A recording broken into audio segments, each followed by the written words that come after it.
Okay, guys, so first of all, good afternoon to you all, anybody that is tuning in for this masterclass.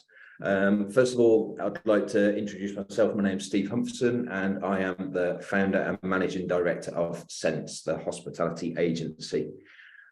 Big thank you to Simon and Talia and the team at HelpBnk for inviting me this afternoon to do this masterclass with you. And the topic I'm going to be talking to you about today is key steps to building a hospitality brand. So a little bit about myself first before we go into this, so it brings some context to why I'm talking about this. So personally, I've got over 20 years experience now in the hospitality industry, and over the years have successfully developed and launched several restaurants, bars, luxury hotels right the way across London and Manchester. I suppose most significantly, I had a 10-year tenure with Edwardian Hotels London. And for the last 7 years of that tenure, I was the operations and project manager in the service excellence department. So we were responsible for overseeing 13 hotels and 28 restaurants and bars. During that time, obviously, we were very fortunate to create some incredible concepts and brands. And along with that came some significant achievements as well. So just a few of those really were the opening of the Londoner Hotel, which was a £650 million hotel development in Leicester Square. In 2022, that won Hotel of the Year and Best New Build for the Ahead Awards. We also, on the rooftop of the Londoner, held the 50 Best Discovery. So if anybody's heard of 50 Best Bars, 50 Best Restaurants, we were selected in the 50 Best Discovery category for the Japanese rooftop. Peter Street Kitchen in Manchester, incredible project to work on. For 2 years, that won the Best Luxury British Restaurant, should I say, in 2019 and 2022. And then a few significant sort of brand partnerships we worked on during my time there as well, with some luxury brands, including Bugatti cars with Champagne Carbon, and then Vogue and Tiffany with Edward Enninful. So that kind of gives a bit of a context to who I am and what I've done over the last sort of 20 years of my career, and how I guess eventually I've ended up being in a position to be able to do a masterclass such as this. So a little bit about Sense then, which is a company I started last year in 2022. Sense, the hospitality agency. So we are a multifaceted agency that believe in the power of hospitality, but we have the ability to understand, recognize, and value and react to each and every client that we work with as well. Within the sort of remit of what we do, we work with all the typical hospitality types of establishments, whether it be restaurants, bars, hotels, members clubs, casinos, private event management. But we also then work with a number of other sectors with a view to implementing hospitality type standards into their work environment. So that may be a co-working space, for example, or another great example would be a retail brand or sales showroom. Maybe going into a car sales showroom to implement sort of luxury service standards into their working environment, or it could be something a little bit more relaxed. It doesn't have to be within the luxury sort of remit. Our expertise within then what we offer, I suppose, really is the operational excellence.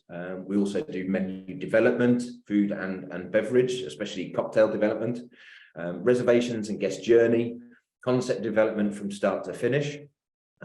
OS&E, which is all of your, say, crockery, cutlery procurement, and helping sort of bring that brand alive, not just with the food, but what it's actually going to be served on itself. All of your brand identity, which we'll kind of touch upon today, ambience curation, project management, and so on. And then just a few examples of sort of clients that we've worked with in the first year. So Labyrinth in Waterloo, Les Ambassadors is a members club in Mayfair. One Access is a luxury concierge company with private jets and yacht chartering. Clean Kitchen is at Battersea Power Station. 18 Sunset out in Miami. So a real diverse collection of clients that we're obviously very grateful for within our first year. And that brings us now then to the sort of main topic of the masterclass. So key steps to building a hospitality brand. One thing I would say is if anybody is listening on this call that isn't necessarily from a hospitality background, there is still a lot of value in this call, because a lot of what I'll be discussing with you today is completely transferable regarding whether you are launching a hospitality brand or not. It could be in a totally different sector, and there will be a lot of resonance between going back to your own sort of work environment. So what we're doing really is discussing 10 key steps to building a brand. So this is going to cover everything from research and development through to brand mission, competitor analysis, and then into your brand positioning, brand identity, followed by your concept development, customer journey, PR and marketing, training and development, and then finally service excellence. So let's get started with step one, research and development. So research and development really is one of the most important processes to get right from day one, because this is going to act as your key stepping stone, both when developing your brand mission and also your ethos, which will come at a later stage. And I've broken this down into 4 key areas. So research trends. What you need to do here is to look at what is hot and what is not right now. I suppose one of the biggest ways of doing this in the market is to look at social media. Has something started trending, especially during lockdown? A lot of people started doing things at home and suddenly it became hugely popular. And from that, they've ended up creating restaurant brands. What has been overdone? There's a lot of things in the market which has been completely saturated. And equally, there are a lot of things that maybe haven't been done enough.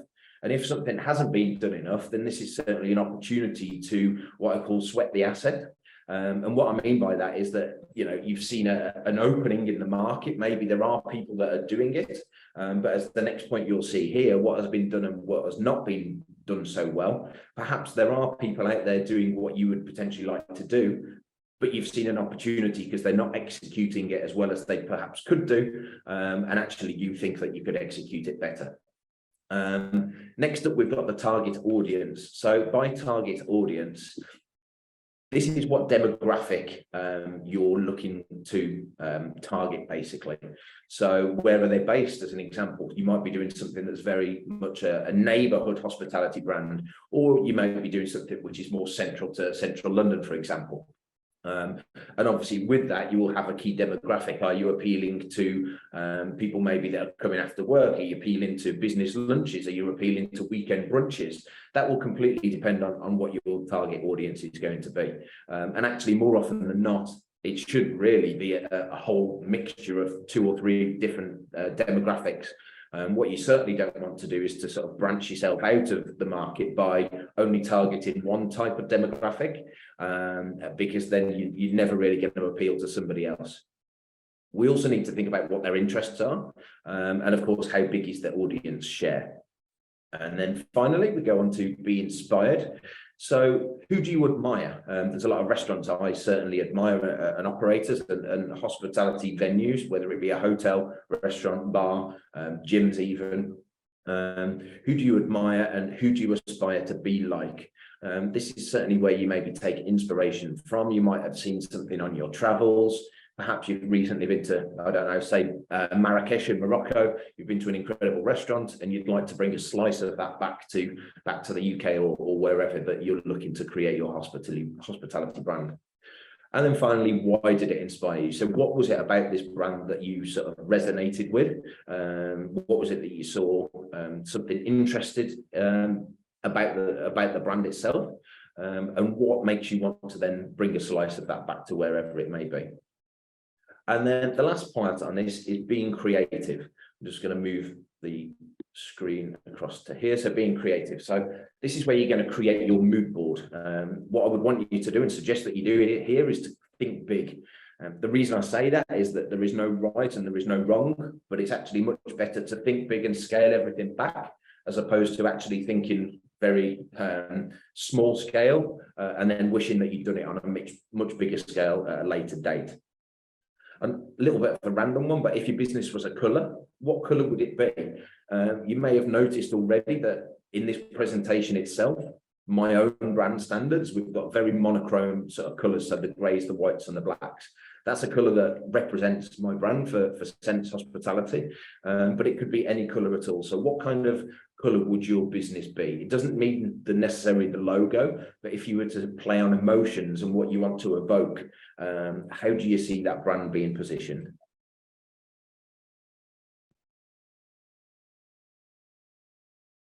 Next, we go on to step 2. So this is your brand mission. So this is where you start to think about who are you. It's an opportunity to solidify the heart and soul of your brand. So your identity, your personality and your voice. maybe what your offering will be. Why are you doing it? Finding a reasoning for the brand itself. So what is your purpose? What is your why? And then also, what do you hope to achieve? So setting yourself a goal. So starting with who are we? This is where you start to build it all out now. So what kind of venue do you want to launch? What type of business do you wish to create? Is it an Airbnb business? Is it a hotel? Is it a brasserie? Is it a bar? Is it a gym? Is it a co-working space? Starting to have an idea of the business name. It doesn't need to be a final name, but certainly start to mood board these ideas of things that you might have for some sort of inspiration. And your identity as well. So how will your customers refer to you? What I mean by that is perhaps you are a restaurant that you want to launch and you've got an idea for name, but what type of restaurant would it be exactly? Do you want to be casual dining? Is it a QSR brand? Is it fine dining? There's a lot of sectors that you can certainly branch down into, all within the restaurant sector or the hotel sector. You might be luxury 5-star, you might be small and boutique, for example. Next up, what do we do? So your product, what will you sell and how will you sell it? The structure, how will your offering be structured? So how many menus, for example, might you do? And the scale, how big will your operation be? And then finally, what is the purpose? So money versus purpose. So other than making revenue and of course making profit, what else are you looking to champion? Perhaps it's sustainability, perhaps it's inclusivity. There's a whole host of things now which businesses are looking to do as a secondary, if not sort of equal primary purpose for why they want to create this type of hospitality environment. Your passion, why and how are you going to demonstrate your purpose passionately and effectively? And also then your goals. So what are you looking to achieve and in what time frame? Perhaps you want to become the most desired Chinese restaurant in Mayfair, as an example, or you want to be the most popular boutique B&B in Whitstable in Kent. This is entirely down to you, and you can start to set these goals for yourself. Step 3, competitor analysis. So really, really important part of the process here. It's really fundamental because this enables you to define your market position and your target audience.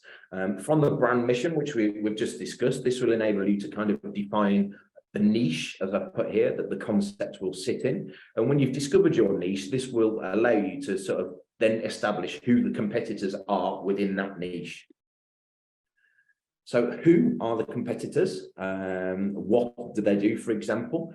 There's a number of questions that we could be asking here. So what is their brand identity even? What is their own brand mission? What do their reviews say? Perhaps you start to look at the guest sentiment about what they do and what they don't do well. What is their own tone of voice? And where are they? So where are they located? Are they close proximity to where you are? Are they further afield, but perhaps actually it's exactly the same type of concept of which you're looking to create? When did they open is a great one to look at. So are they a new brand themselves, or perhaps they've been there for 5 years, 10 years, 15 years? They could be a startup type business, or they could be sort of well established and well on the way with having multiple outlets. Why are they a competitor? So what is it about them that makes them a competitor? Again, is it their location? Is it the type of food or drink that they're offering? Is it the type of hotel that it might be? If it's a gym, perhaps, do they offer the same type of classes? And how are you going to compete against them? How will you do things differently? How much do they charge is also a great example. It's not just also looking at the concept itself, but breaking all of these different things down to looking, okay, they offer the same type of food, they're in a similar location, but actually what are they charging for a beer? What are they charging for a cocktail? What are they charging for a month's gym membership? Or what are they charging for a one-night stay? All these kind of things, you'll start to fully build out your concept analysis. Step 4 is your brand positioning. So again, really important aspect to look at. And this is how your hospitality brand will position itself in the landscape. It is a very difficult industry to get into. It's very competitive. And so obviously establishing the brand positioning is key when you're looking to attract your potential customers. And what I've done here is I've used an example actually of one of our former clients. So this is Clean Kitchen Club. We helped them to launch a number of sites across London, and their main flagship is in the new Battersea Power Station development. without sort of having to delve into it too much. They're very, very focused on putting the messaging out that you see here. So they are 100% plant-based, so you don't have to be. Making plant-based mainstream. So this does exactly what it says on the tin. Their main brand position in it is that they are 100% plant-based. It's a vegan-based brand, but actually you don't have to be 100% vegan to go and enjoy their food. Perhaps this is appealing to somebody that might go once a month or once every week. They want to have a fairly healthy day, or they want to start giving something back and start to be sustainable in their own lifestyle. And this is the messaging that they go on. And in doing so, that's enabling them to make plant-based mainstream, because vegan food and plant-based is no longer thought of as, casting off people that eat those kind of diets. It's very, very much at the foreground of a lot of restaurants and operators' minds now. We're increasingly seeing not just fully plant-based brands opening, but also a lot of non-plant-based brands increasing the amount of plant-based options on their menus. Step 5, brand identity. So the key objective of this part of the journey really is to create a brand identity that will resonate with your customers. This in turn is what customers will connect with the most. And of course, what's going to help create the brand loyalty as well. So you've got 4 sections here that I tend to recommend that you need to look at. First of all is your name. This is really going to be the first impression of your brand. And it's often going to be heard before it's seen. Next will be your logo. This will help cement the brand identity, but there must be some sort of synergy with the name. There's no point having a name where your logo just does not have some kind of relationship at all. Then some kind of tagline. This is optional, but it's often successful. A couple of examples that I know you will know of is KFC. Everybody thinks of finger licking good. And McDonald's, everybody thinks of I'm loving it. There's no right or wrong here. You don't have to have one, but it's something that people will associate with if they hear it. If you hear finger licking good, automatically you think of KFC. And then finally, the tone of voice. So what is your brand personality? This is often most relevant, as I've put here, on social media platforms. And to give this kind of context, linking it back now to my own business, you'll see here, we have the name, Scent, we have the tagline, the hospitality agency, and then we go into our tone of voice. So Scent are passionate about engaging with innovative brands, clients and entrepreneurs to turn your vision into a reality, harnessing anything you can see, smell, hear, taste and touch. Playing on that whole journey from the senses, anything, maybe you go into a hotel, everybody likes to feel the texture of the cushions and the pillows. Everybody loves it when you walk into a restaurant and there's a beautiful smell in the toilets or coming from the kitchen. You love to hear the DJ playing in the corner. All of the senses that we sort of associate but don't always think about when we go into a hospitality environment. This is what we sort of champion within Sense, our agency. Excuse me. Concept 6. Step 6. This is the concept development stage. So this is where things start to get really exciting. However, as I've put here, this is the phase where it's often mistaken for purely creating your menu or your brand. But there's actually much more to it than creating what you're going to serve or sell. So as you'll see here, I've broken it down into some key areas. And obviously this is focused on a restaurant from this perspective, but this will start to get your head thinking about the things that you might not necessarily think of. So yes, there is an element of looking at your menu, but within that, what does that include? So you may have an a la carte menu, separate beverage menus, you may do a brunch or a Sunday roast at the weekend, a breakfast, an afternoon tea, private dining, and set menus. There's a whole host of things that you might need to consider within that menu development. And of course, when you get to that point, you then need to do all the pricing as well. How are you going to be competitive? Where are you going to pitch yourself from a pricing point of view? Design is also key. That is certainly part of your concept. There's no point having a concept of the type of food that you're going to have, but walking in and the aesthetics of the restaurant or the hotel just totally don't fit what you're looking to achieve.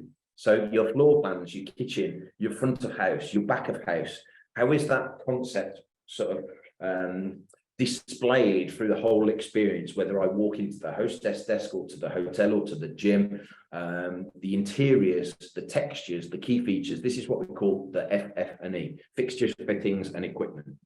Then you go into your hardware. So what uniform will your staff wear? What menu hardware itself would they have? So once you've developed your menu, would you have your logo sitting on the front of a beautiful menu folder? Do you have branded coasters? Do you have branded cloakroom tags, for example? Another great one, perhaps you're a hotel, do you have branded umbrellas? This is all part of that journey of touch points of where your concepts can come to life. And then finally, your ambience. This is something which we're really keen on working with our clients at Sense. So everything from the lighting and the sound, the entertainment, the scent integration, and the soft decor. So a great example of this might be, say, your restaurant might open for dinner service at 5 p.m.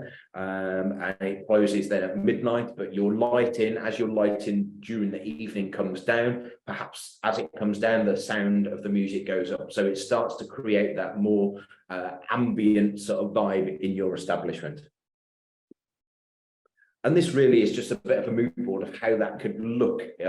So you've got, as I say, you've got your menu, you've got your crockery, your cutlery. What are your drinks going to be served in? How do the floor plans look? Have you got a live DJ? Have you got a live band? Step 7 is your customer journey, and this requires some serious thought. So it's where you take your new concept and start to map out the entire customer journey from start to finish. So first of all, obviously, you need to attract these people and they need to make a reservation, a booking. Once you've got them, how are you going to then engage with them pre-arrival? So perhaps I make a hotel booking for next week. What communications are you going to send out between now and then? Would I get an email to say, Mr. Humperson, we're really looking forward to seeing you next week. Perhaps we'd like to put, would you like us to put a glass of, or bottle of champagne in the room for arrival? Could we make any restaurant reservations for you? All of those touch points that's going to completely weigh the guest. How are you then welcoming the guest when they come into your establishment? What kind of experience are they having? How are you bidding them farewell? The welcome is equally as important as the farewell, because the farewell is the parting bit that they will remember the most. And of course, how are you then going to follow up people? Perhaps they're going to leave you a review. We always tell our clients that they must respond to all reviews, regardless of if they're positive or negative. That will be what drives people to rebook, and in return, that's what's going to give you guest retention. Here's just a couple of those questions that we've already just mentioned. So how will you acquire the reservations? What kind of platforms would you be on? What communications will guests receive before the visit? How will they be greeted when they come to your establishment? What's the sequence of the service? How will we create a memorable experience? How do we respond to guest reviews? And perhaps what loyalty rewards may we offer as well to our guests? Step 8, PR and marketing. Now, in this section, there's several key marketing strategies, but really what you need to do is have a complete sort of relationship between all 5 of these, because when they collaborate with each other, that's what's going to create a well-positioned and admired brand presence in the market. So first of all, your direct marketing. So this might be anything, you might be a more relaxed brand, you may do some sort of branded flyers or collateral that you hand out, anything on POS within your actual establishment. Then we move to digital. So this could be anything with your SEO or your PPC, driving bookings with your keywords and so on, and paid adverts. Then you go into branded mail out. So obviously everybody's going to start to build out a database. So you may send out newsletters. It may have information of offers or events. Social media is obviously key. As I put here, this is the shop window really of marketing and probably the most powerful tool right now. So your content creation is key to make sure that A, it's consistent, that you're doing it frequently, but also that the messaging going out is, you know, representative of your brand. And then finally, influencer marketing. So the perception of this will give you extra credibility, and this effectively allows you to double down on your brand reach. You will have your own brand reach for your hospitality brand, but perhaps I start to get some key food influencers or travel influencers or fitness influencers in to the establishment, and then it will appear to their 500,000 followers, 20,000 followers, 2 million followers, and it's leveraging their network to sort of draw more people to your brand as well. Step 9, training and development. And this is one of my passions, I suppose, really, because it's all very well having an amazing brand, but you also then need the team to bring it all together. And they also then need to deliver consistently to ensure that your product is not only sort of profitable, but also that the guest experience that you're delivering is world class, that your employee satisfaction is extremely high, and that you have great brand loyalty as well. Sometimes the most ordinary things can be made extraordinary simply by doing them with the right people. This is a quote that I absolutely love, and something that I always try and get my clients to engage with, because it really is about doing it with the right people. If you can get the right people into your brand, and people that believe in your brand, effectively people that will become brand ambassadors, then half of your job as the brand owner is done, because they will live and breathe everything about what you've created, and nobody speaks more and markets your restaurants more or the hotels more than your actual employees. So what we tend to work with here is focusing on sort of service steps. So the walk, this is how you hold yourself. What is your posture? How confident you are? How do you command the floor? Perhaps, you walk into a restaurant or hotel. Everybody always knows who the restaurant manager is, or the hotel manager, or the gym manager. They've got a certain aura around them. So how do you command that space? The talk. So what is this? The greetings. How do you engage with your guests? You're going to engage with the guests very differently in a 5-star environment as you are in a small sort of coffee shop establishment, for example. You may go into a 5-star hotel and be greeted and say, good evening, Mr. Humpherson, allow me to take your bags for you to your suite. Whereas you may walk into Black Sheep Coffee or Monmouth Coffee Shop, and you may get more of a, hi guys, what can I get for you? Again, there's no right or wrong, but what is the right talk for your establishment? The look is also really important. We've spoken about the uniform, the grooming standards. This is really important because it represents your brand. 10 years ago, when I first went into in fact 12 years ago now, into the corporate world, tattoos weren't allowed to be on show, for example. And now, I've got a full sleeve, and the same company are now embracing and actively allowing people to have their tattoos on show. So inclusivity is really, really important in a modern day operation. The finesse. So this is the standards of service, what I call the 24-hour clock, constantly being alert to everything. Maybe there's an empty cup over there, there's a napkin on the floor, there's a light switch socket turned on down there, there's a light bulb up there that's blown, there's a broken glass on the floor over here. You must have that whole 360-degree view of your surrounding. And when you do that, then you'll be able to deliver the standards consistently, and you'll be able to do it as per what you set from the day one of what your vision, what you wanted that brand to be. And when you have all of those in one go, that's where the show comes. It's like a theatre, it's a performance. So in doing so, you need to educate then your team, set them up to win, always provide them with the tools, give them everything that they need, whether it be equipment, giving it further training. Brand partnerships even is a great one. Get LVMH in to come and do a champagne training on Dom Perignon, or perhaps you go to William Grant and ask the Sipsmith Gin brand manager to come in and train all your staff on the gin tastings. This will really engage your team. Communicate with them often, encourage feedback, and always have an open door policy to share your knowledge. This will make them feel like they're being mentored, and give them something to work towards. And in return, then this will motivate them. It will create a great culture. It will always inspire them, but make sure that you always reward success as well.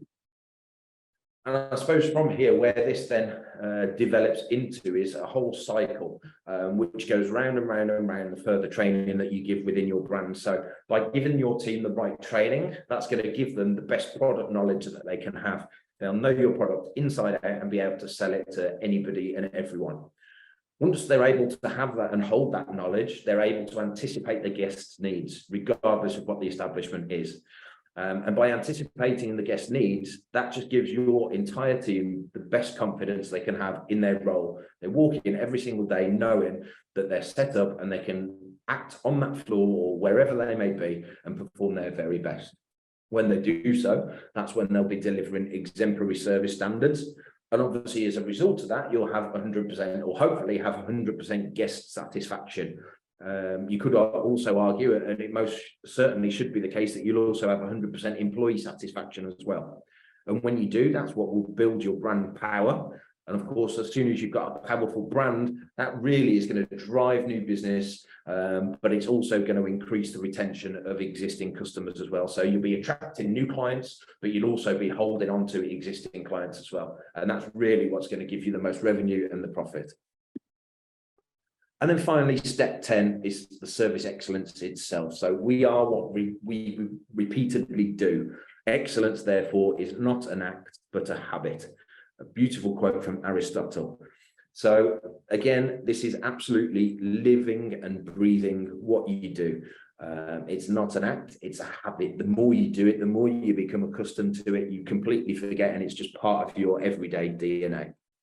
And once you reach this stage, really step 10, from the day the concept was conceived to the long-term goal of the brand, as I put here, the success and the longevity of the brand relies heavily upon you as the owner, to ensure the consistency and the same level of excellence every single time. And finally, just to, I suppose, wrap this up, is what I like to call the hospitality triangle. So I'm sure you've all heard of the fire triangle between oxygen, heat, and fuel. If you remove any of those three sources, you will not have fire. And much in the way that I like to sort of replicate it to here, if you remove the product, which could be the food, the beverage, the room, if you remove the level of service from arrival or departure, or if you remove an element of the ambience, lighting, music, scent integration, temperature, maybe it's too cold or too hot, then that will be what your guests will walk away remembering as part of your brand. So you must have all three of these perfected and absolutely nailed down in order to give the best brand perception that you possibly can. And I suppose then just finally is the next steps, just to wrap it up. So we've gone through now the what I like to call the first 10 steps. And then the next step really is just giving it time, just being patient. A lot of people will rush into creating a brand, and if it's not necessarily successful overnight, Rome wasn't built overnight, as we all know, then they sort of try and think about giving it in at the first hurdle. But you really must stick with it, and have a lot of patience with it, and also remaining agile. There's having patience, but also being able to be adaptable if you need to be once your brand is successful. COVID-19 is a great example. So many operators had to be reactive as opposed to proactive because there was no choice. You know, a new legislation would come out from the government, and within an hour, everything had to be acted upon and implemented. So just remaining agile to whatever you may need to respond to. And finally, just having belief in your brand. You know, you've created this brand from start to finish, and both you and your team must absolutely live and breathe it, because if you don't believe in the brand yourself, then you're going to really struggle to get somebody else to believe in your brand as well. And that really finally just wraps everything up from me. So I am going to, first of all, thank you all for tuning in. But more importantly, I'm just going to have a look now at the webinar chat and see if anybody has got any questions they would like to ask me before we close off this chat. I can see that somebody's asked if there's a recorded version.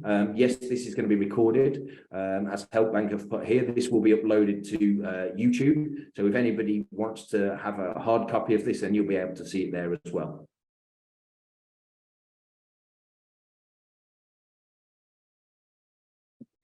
Any further questions?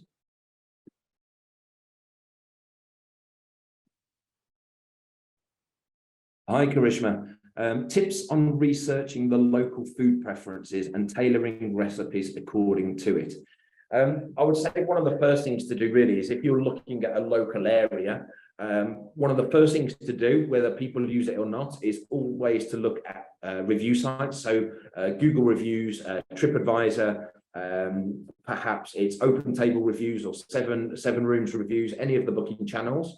This will not only allow you to find out the types of restaurant or bar or whatever it might be that are in the area that you're looking at, But it will also show you what perhaps guests have commented on. Maybe somebody says, I really enjoyed the lamb carpaccio. Maybe somebody had a not so great experience and said that the burger was served cold or minus fillings and so on.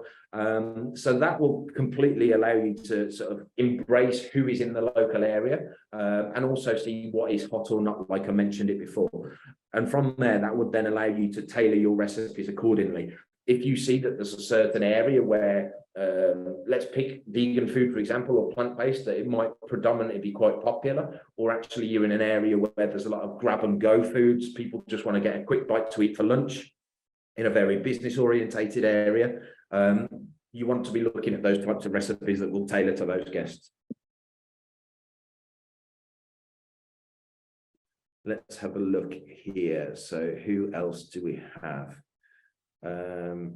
Jamie, what have we got here? Advice for someone with a strong brand idea and how it should be, but without the budget to do it by themselves. Best funding options. To be honest, Jamie, right now, there are so many resources out there that depends when you say creating the brand idea. There's a lot that you can do completely for free on online platforms or at a very reduced cost. You don't necessarily have to get sort of funding in place to have the foundations. There are channels that you can use, such as Canva, which is a great designer, which people can create presentations on. You can do pitch decks on there. It's very, very flexible in terms of what you can create. You can do a logo, anything that you might need to effectively have something on paper to present your brand. And I guess once you've got that in place, if you did then need to get any sort of funding, it's better to have something to show somebody so that you can convey your vision and what your concept is, as opposed to just going to somebody that asking for investment, but you've not physically got anything to show them. Veronica, I can see there you said about software to support the processes. Again, Canva is a great tool for that. I highly recommend having a look at that system.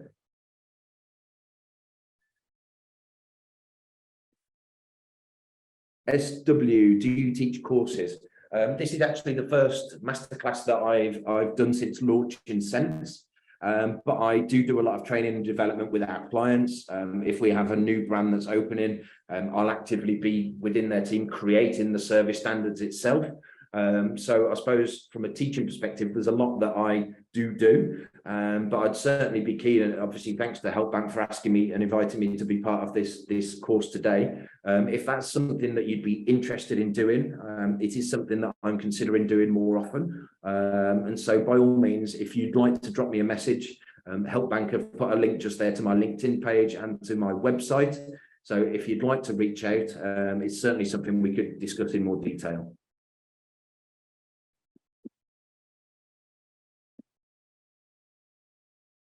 Hi, Jamie. Once we have the concept nailed down, what's the best way to engage Sense formally in a consultative capacity? Please do get in touch. We'd love to get involved with any projects that people may have, regardless of how big or how small. As I say, the HelpBnk team have shared the details there. So the LinkedIn is to my personal page. You've also got the Sense website there.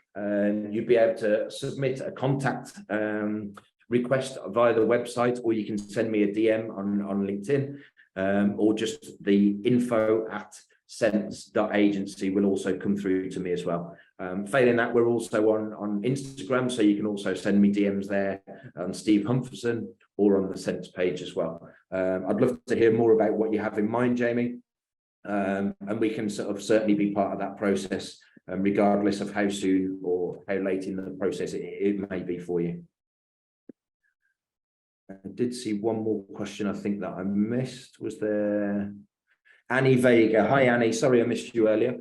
What is a common mistake we can try to avoid when developing a new brand? I think one of the biggest mistakes is not doing actually a lot of the things from the get-go that I mentioned. Is make sure you do your research. A lot of people do what I call a passion project. Maybe they go away on a holiday, or they've been to a different city, and suddenly they've been somewhere and suddenly they're inspired and say, I want to do this and I'm going to open it, I'm going to do it next week. More often you find that the people that do that kind of approach are the ones where they'll open a venue and within 3 to 6 months, unfortunately, it's closed down because they haven't done all the process from start to finish. So the biggest advice I can get really to avoid making mistakes is to, from start to finish, do your research, really hone in on what you think you want to create, make sure that it's not been overdone, but also is it something that's underdone, as I mentioned right at the beginning, and making sure, as again, that everything that you do create is believing in that brand that you are doing.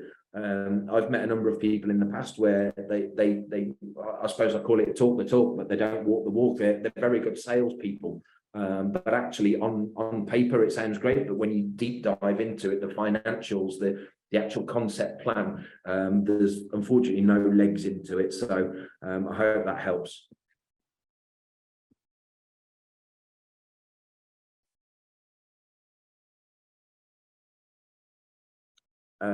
And then we have another question, Karishma again. Tips on having affordable food while also aiming to give beautiful experience to the customers, including quality food, decor, and added memorable experience. Great question right now, Krishna. And actually, one of the biggest problems that operators are having, much like everything else, is utility bills are not just residentially but commercially are going up. So the cost of actually being able to cook and wash and everything and prepare your food has gone up. But equally, especially with things like Brexit, lack of manpower in farms and so on, the cost of produce has gone up drastically. So it is obviously something that you need to consider when you're doing your business plan. But what I would say is, in order to be as affordable as possible, is again, I see this very often, is a lot of brands will have far too many things on their menu. They might have 20, 30, 40 different dishes. It's much better to maybe have 10 and deliver them well and be profitable than to have a huge menu, offer too much, and actually your food wastage is through the roof. And of course, then that's just going to affect your bottom line. By doing that, by having not a reduced, but a focused, minimalized menu, that in turn will enable you to create those beautiful experiences, because you'll be able to spend time creating them, spend more time on each dish, as it were, as opposed to having far too many and not being able to execute it in a beautiful manner. That also goes for cocktails, exactly the same as well. A lot of prep nowadays goes into making cocktails. It's not just about throwing a few ingredients into a mixer. There is sometimes more prep in a cocktail now than there is in food, and especially with mixologists, they're working in kitchens with chefs to create part of those ingredients. So again, making sure that you've got beautiful ingredients, but that you're not using things that are too expensive and it's going to really cost your bottom line. I think really I don't see any more questions. So I guess first of all, I would like to thank you all for the questions, for anybody that has asked one. If anybody else is on the call that has not had an opportunity to ask one, or would perhaps maybe thinks of something at a later date, as I mentioned, all the details are there where you can get in touch with me personally. I'm more than happy to answer any further questions that you've got.